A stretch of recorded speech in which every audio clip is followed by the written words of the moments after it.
Hello everyone, welcome to our mini blog. আজি দেহা মই নামঘৰত আহিছো। আজি আমাৰ নামঘৰত নখোৱা আছে। এয়া দেখিছেনে বাচ্চা পাৰ্টিৰ লগতে দেহাৰ কাৰণে ময়ো বহি গলো।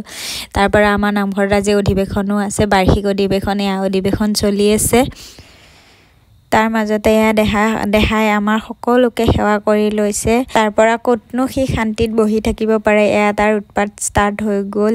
এয়া নামঘৰটো সি উৎপাত কৰিব নেৰিছে দেই, কিন্তু তাৰ পৰা এয়া সকলোৱে একেলগে সেৱা ধৰিছে।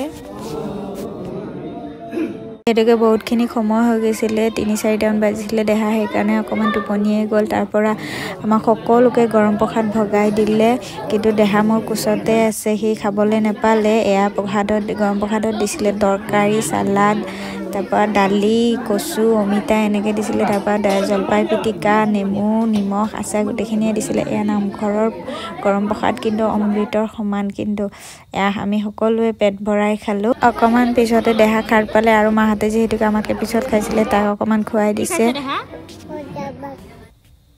সেইখন নামঘৰত সেৱা কৰিয়ে দেহাই গেটত থকা অকণমান সিংহকেইটা চুই মেলি আমি ঘৰত